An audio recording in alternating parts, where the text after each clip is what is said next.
Hello, everyone, and welcome to my new series that I'm calling Let's Talk Movies, where I talk about movies. How exciting is that? Uh, I'm Reaper Sands, as you all may know. I really need to change the name, but I'm not going to, so you're going to be stuck with it. And we're going to be talking about a movie that you may have heard of. It's a pretty obscure movie.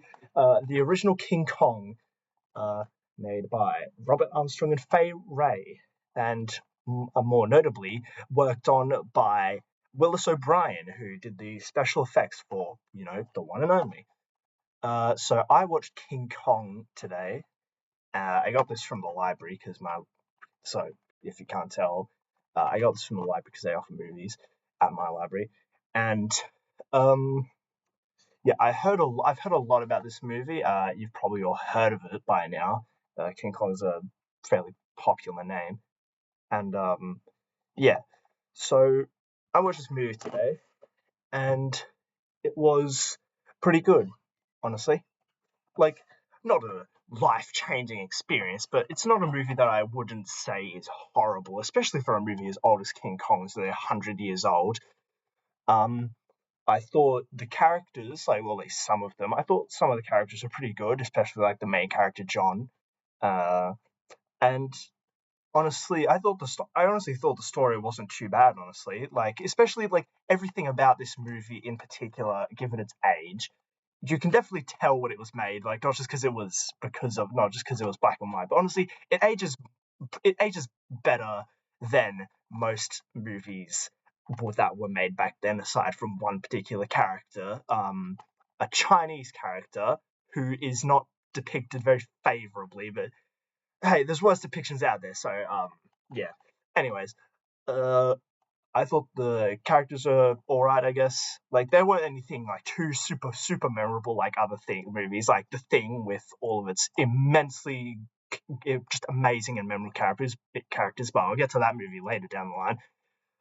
Yeah. But anyways, enough yapping about the characters, because like you want to know about what I thought of the effects.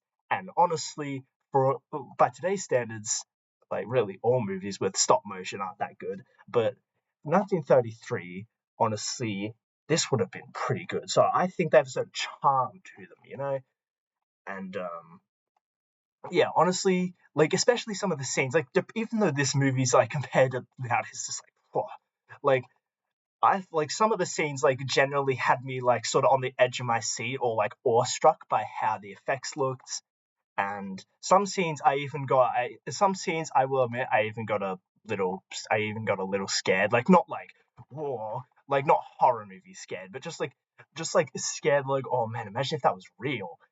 And yeah, I thought Kong was pretty good. Like honestly, like compared to nowadays, Kong in this movie is like much different than he is depicted nowadays. Like Kong in this movie is like really like sort of like half and half, like half good, half bad. Really, it's really just like a really good depiction of an animal, like an animal that is like just like a wild animal that gets attached to something, not like so that gets attached to something, and that is obviously the woman in the movie, the beauty that to his beast.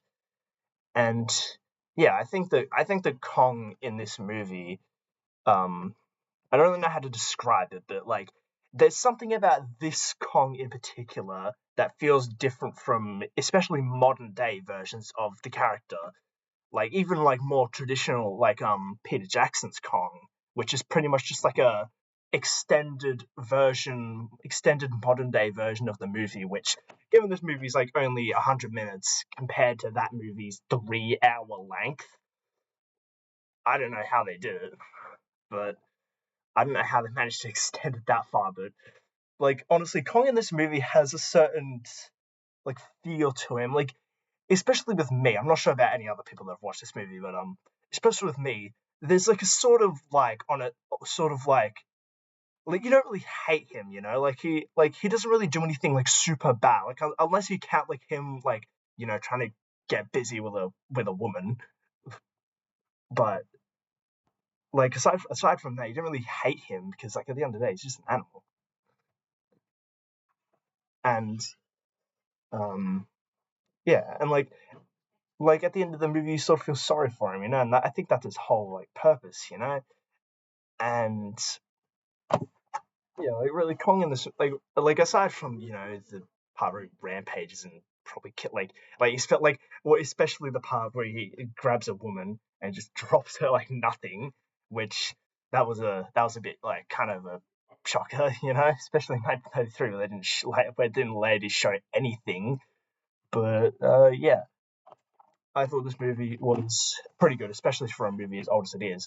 You'd think that a movie from back then would be horrible, but I'd say this is worth a watch, especially to people who like monster films. Especially like this is probably like I don't know how true this is, but this is probably one. This is like probably one of like if not like probably one of the first monster movies to be made in like modern times, sort of. Like, but especially since it was made before like the big monster movie boom of the 50s and 60s, um, before Godzilla came out. Yeah, I thought this movie was pretty good, and I honestly would give it a solid 8 out of 10, and I'd recommend you watch it as well. Reaper Sands out.